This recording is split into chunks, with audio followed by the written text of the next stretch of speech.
Okay, I'm going to be demonstrating now a 4-loop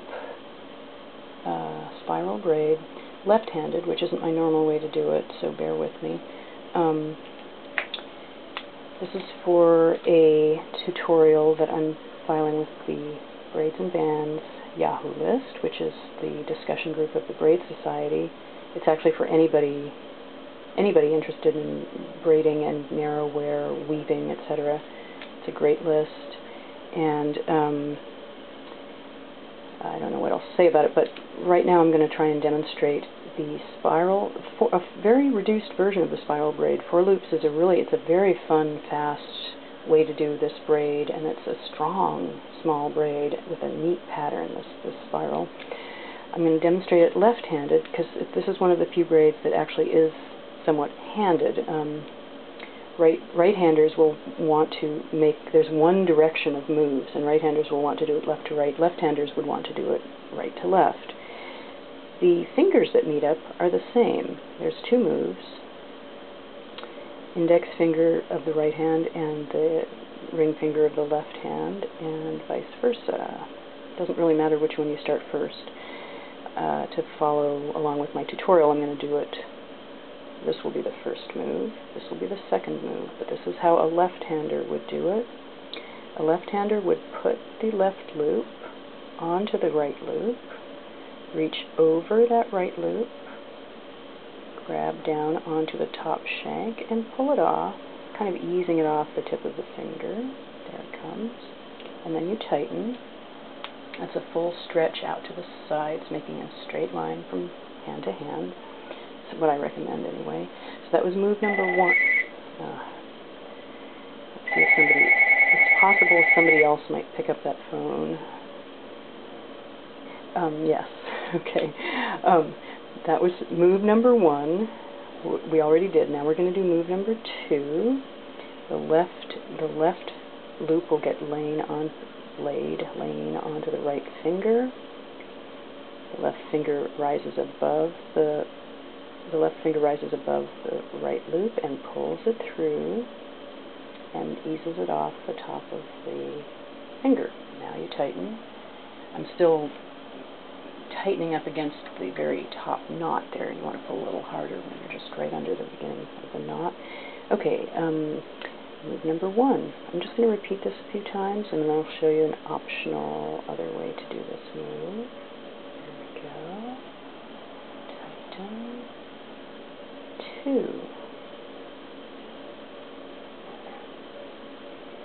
Tighten. After the second move, at the end of the cycle, the colors have reversed hands. They've switched hands, and you want to see that. 1.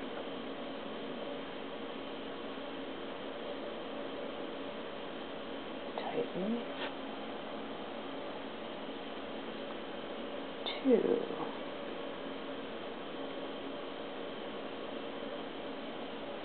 Tighten.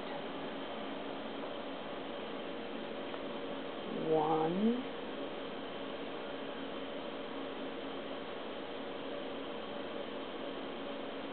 Tighten. You're going to bring more into 2. detail. Tighten. I forgot where I was here. 1.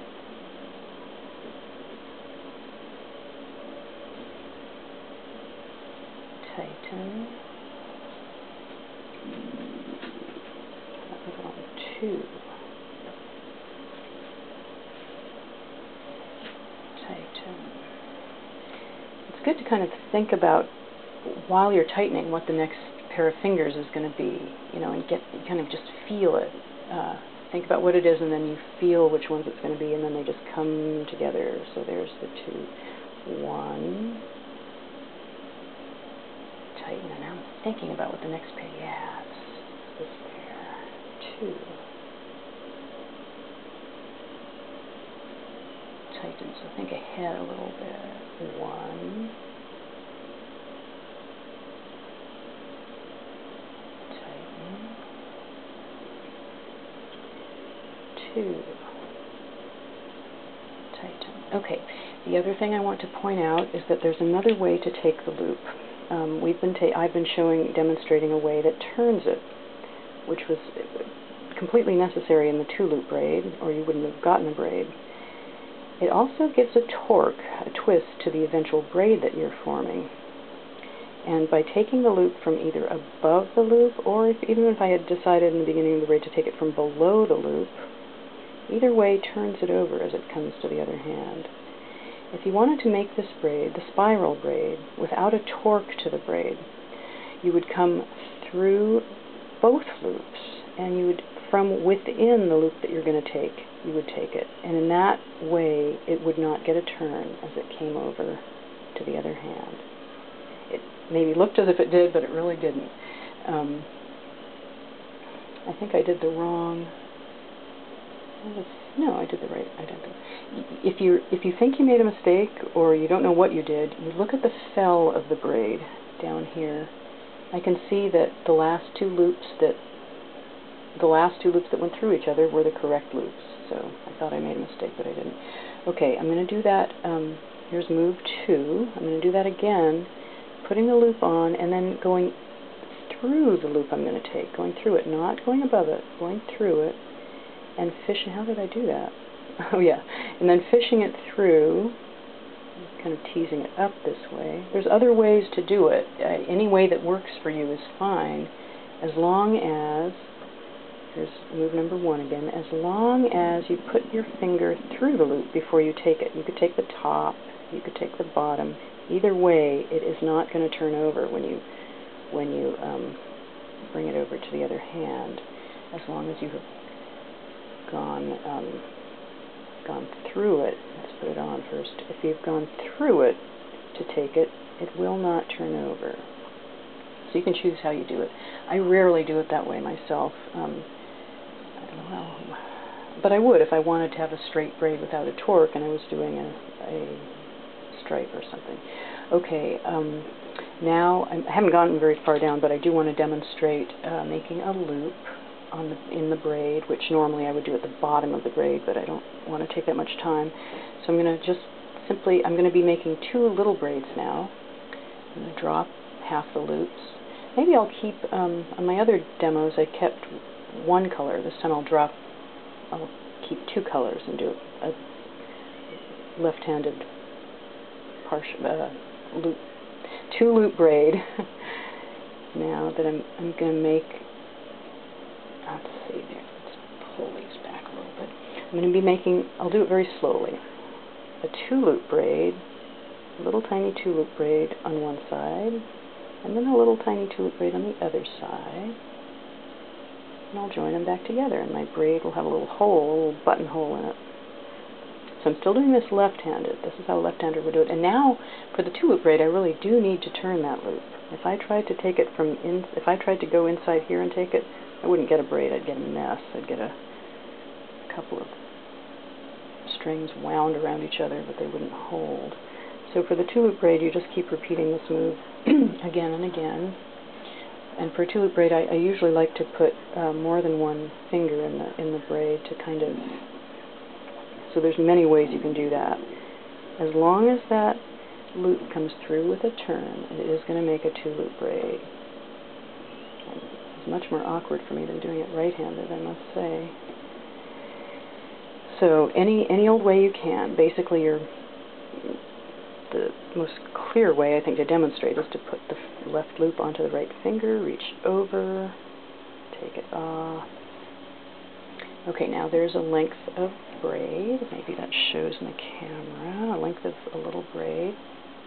I'll lie that down. I could actually keep it on my left hand, but I think that would be confusing for people watching. Pick up the other 2, and I'm left-handed now. Yeah, I'm going to do the same thing, and I'm going to. This is another way. For just 2 loops, you can really do it a lot of ways. You can put it on that finger. You could put it on the next lower finger, and take the upper one through. You'll probably figure out some way that you like better. In any case, you are bringing the right loop through the left one. That's what makes this braid. bring the right loop through with a turn, creates a flat 4-strand pretty little braid, which will have a chevron pattern if you use a 2 colors of loops. So let's see if this is long enough. Yeah, they're about the same length. So now I'm going to pick up my original loops, untwist them. I'll probably get them up a little too, yeah, that looks a little twisted. It doesn't really matter what order they're in, because now you're going to be doing a different braid to join them up. Now I want to start, my cycle should start with 2 colors, the 2 colors on the same hands. I just switch them over. It doesn't really matter how. And let's see if this shows in the camera. There's my 2 little braids. Now I'm going to join them together with a spiral braid again. Oh, and I'm doing it left-handed. So 1,